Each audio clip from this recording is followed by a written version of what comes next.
Fala, doctors! Bom dia, boa tarde, boa noite. Tudo bem com vocês? Sejam muito bem-vindos, muito bem-vindas ao canal da Doutores do Excel.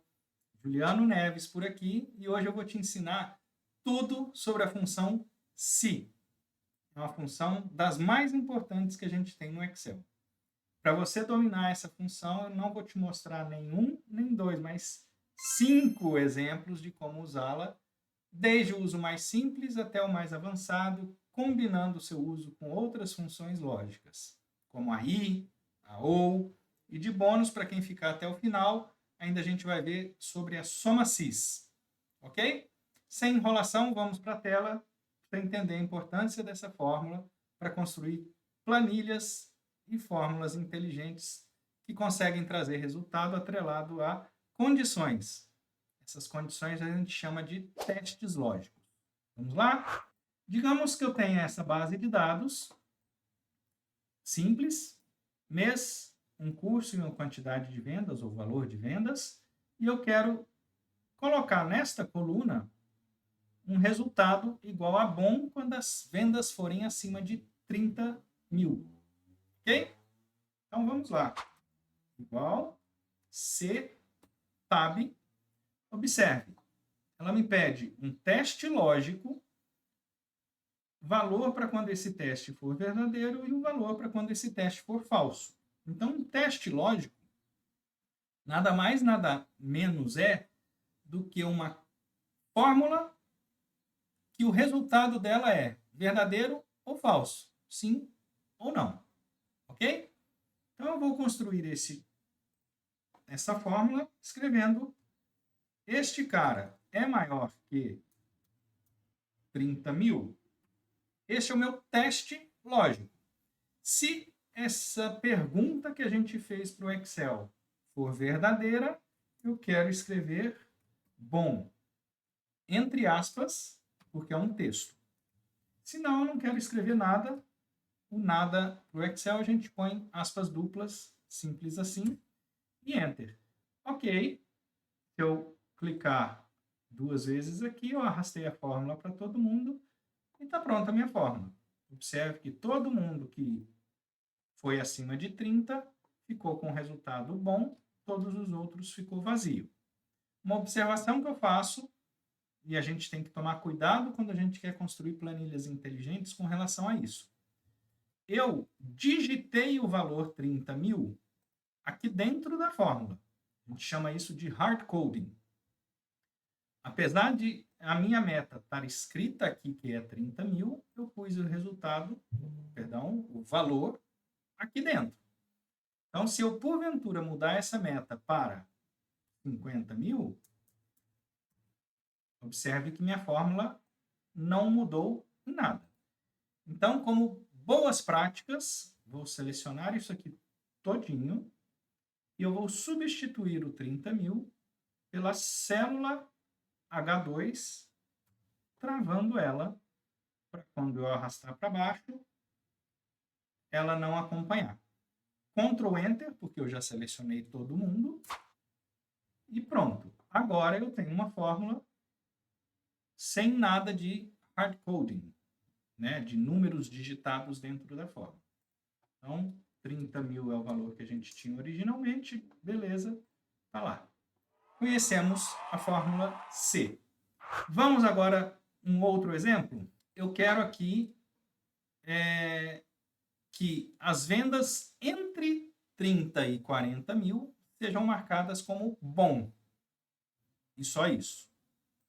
Agora, é um C, só que agora eu preciso combinar com outra função, que é a E. Observe, ela verifica se os argumentos são verdadeiros e retorna verdadeiro se todos eles forem verdadeiros. Vamos lá, escrevendo aqui fica mais fácil. Se, então, este valor aqui for maior que o 30 mil que está aqui, F4 para fixar o valor, e este valor for menor que, aqui está em 60, depois a gente vai mudar para 40, fecho o parênteses da função e. Então, o meu teste lógico, ele é composto por estes dois testes lógicos independentes. E somente se os dois forem verdadeiros, o meu resultado desse teste lógico é verdadeiro, porque eu estou usando a função e. Então, se isso for atendido, eu vou escrever bom. Se não, vazio, fecha parênteses do se e enter. Veja lá que, como eu estou entre 30 e 60, ficou como bom. Se eu voltar para o que está no enunciado, para 40 mil, ficou vazio. A fórmula está aqui, mas eu não tenho retorno nenhum, é vazio. Duplo clique e está lá. Todos os valores, então, que estão entre 30 e 40 mil estão marcados aqui como um resultado de vendas bom. Ok? Esta foi a função se com o e. Outro recurso que a gente tem é quando a gente coloca um se dentro de outro se. A gente chama essa condição de se alinhados. Um dentro do outro, dentro do outro. Vamos ver como é que funciona isso? Então, agora, eu quero que vendas entre 30 e 40 mil sejam marcadas como bom e acima de 40 como excepcional. Como que ficaria essa fórmula aqui, então, agora? Eu vou repetir a mesma fórmula que a gente fez anteriormente com o e. Então, se este cara for maior que este, F4, e, de novo, este cara for menor que este, fecho o parênteses do e, neste caso, é bom. Ok? E agora, se for falso, eu não quero vazio. Eu quero fazer um outro teste lógico para ver se ele é acima de 40 mil. Certo? Então, vamos lá. A gente abre uma outra função C e eu vou testar. Este cara é maior que 40 mil. F4 para travar. Se esta condição for verdadeira, excepcional. Caso contrário, vazio. Fecho o parênteses do primeiro se, fecho o parênteses do segundo se. Então, observe que eu tenho um primeiro resultado excepcional, já que este valor é acima de 40 mil. 2 cliques. Observe que fizemos alguma coisa errada. Aí eu falei, uai. Porque este valor aqui está entre 30 e 40. Vamos checar nossa fórmula. Olha aqui, ó. Eu esqueci de travar o H3 e quando chegou aqui, o H3 virou H5. Simples para corrigir. H3, F4 para travar. Corrigir a fórmula. 2 cliques e está lá. Certo? Se porventura eu quiser marcar como excepcional tudo que está acima de 60 mil, está lá. Tudo já feito. E o bom passa a ser também a partir de 60, entre 30 e 60 mil. Ok? Mais um exemplo. Se com a fórmula OU, eu quero agora vendas abaixo de 30 ou acima de 60, esses resultados estão estranhos, eu quero verificar. Então, se uma dessas condições aqui forem atendidas, eu preciso escrever verificar. Vamos lá? Se, agora, em vez de usar a função e, onde ela retorna verdadeiro para quando todas as condições forem verdadeiras, eu vou usar a função ou. A função ou ela vai retornar verdadeiro se uma condição ou a outra forem verdadeiras. Basta um teste lógico ser verdadeiro para que o teste seja verdadeiro. Então, vamos lá. Se este cara for menor que 30, vamos fixar, ou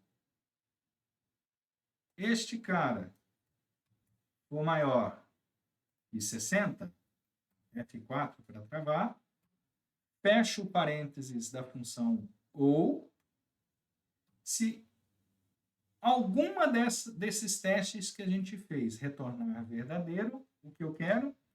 Verificar. Caso contrário, vazio, fecho o parênteses da função C e está lá. Como este valor está entre 30 e 60, ok, não tem nada que ser feito.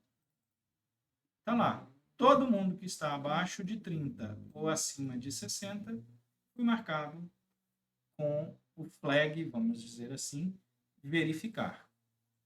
Ficou claro? Observe que até então a gente fez uns testes comparando com valores fixos aqui, mas a beleza da função SI, a importância da função SI, é quando a gente consegue usar ela com outros recursos. Então agora eu tenho aqui uma relação de meses com o valor que foi feito de vendas e uma meta, que foi estipulado pela diretoria, digamos assim. Eu quero que seja imputado aqui um percentual do cálculo em relação metas e vendas, mas apenas se houver uma variação acima de 10%. Se tiver abaixo de 10%, de mais ou menos 10%, ok, eu não quero exibir nada. Então, quando a gente começa a fazer esses tipos de cálculos um pouco mais complexos, o que a gente recomenda? Faça primeiro o cálculo, a variação. Qual vai ser a variação? Eu vou pegar o total de vendas dividido pela meta e vou subtrair 1. Ela me deu aqui 18%. Se o seu não estiver formatado como percentual, ele vai estar como geral. Aqui, então, ele vai vir um número bruto. Eu posso pôr aqui percentual, aumentar o número de casas decimais e está lá o meu número. Ok? Então, agora eu vou usar o resultado desta conta que eu fiz para fazer um teste lógico. Este cara, ele é maior que 10%? Observe que ele me deu verdadeiro. O verdadeiro que está aqui é o teste lógico que eu vou usar para a função se. Então, vamos lá. Se, abre parênteses. Este é o meu teste lógico. Certo? Se isto for verdadeiro, e a gente acabou de ver que nesta linha ele é verdadeiro, eu quero o quê? Eu quero o resultado dessa conta. Então, vou selecionar aqui. Traz aqui o resultado da conta.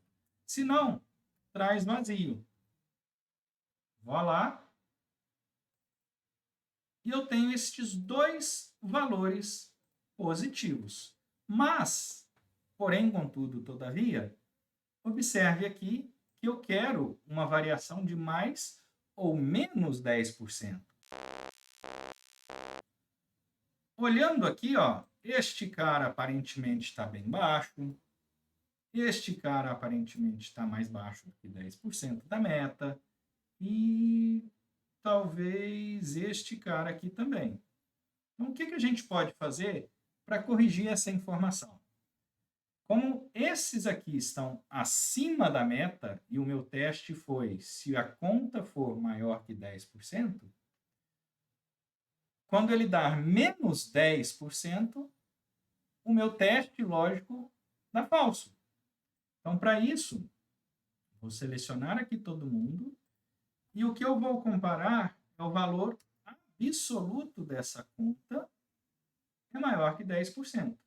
Observe, então, que agora eu tenho menos 19,8, menos 12, menos 15. Esses, sim, são os que estão no intervalo de mais ou menos 10% de variação. Observem aqui, eu deixei um espacinho para a gente colocar agora uma comunicação visual sobre isso. Eu quero, então, agora fazer um íconezinho aqui do lado, sinalizando se a variação de 10% está atingida. Então, vamos lá. Mesmíssima coisa, só que aqui eu não vou usar o valor absoluto, porque eu quero um ícone para quando ele for positivo, mais que 10%, e o outro ícone quando ele for negativo, menos que 10%. Então, vamos lá. Se o C6, que é o valor da venda, dividido por isso, menos 1 for maior que 10%, eu quero um texto, e aqui, ó, um segredo que veio, se não me engano, a partir do Windows 10. Windows, ponto. Eu consigo colocar ícones, emojis, dentro da minha fórmula. Olha que legal. Então, se o resultado for mais que 10%, eu quero esse emoji aqui, e olha lá, ele foi para dentro da minha fórmula. E isso é um texto, e por isso a gente tem que colocar entre aspas, ok? Agora, eu quero um outro teste lógico para identificar quando ele for menor que 10%. Vamos lá? Então, se C6 dividido por D6 menos 1 for menor que menos 10%, Windows, ponto, eu quero o xizinho.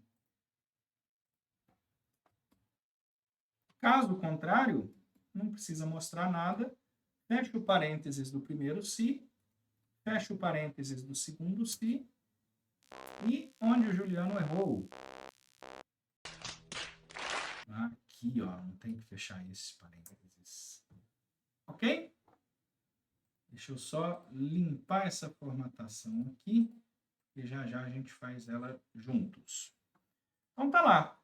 Eu tenho um check para quando a minha variação for positiva acima de 10%, e eu tenho um X quando a variação for negativa abaixo de 10% negativo. Mas eu gostaria de incrementar o visual disso aqui também, fazendo ele ficar verde ou vermelho, certo?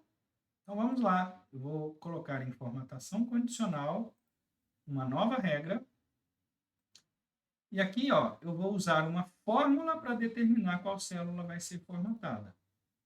Então aqui, ó, eu vou formatar valores em que esta fórmula aqui é verdadeira. Ok? Vamos lá. Então, a mesma conta. Este cara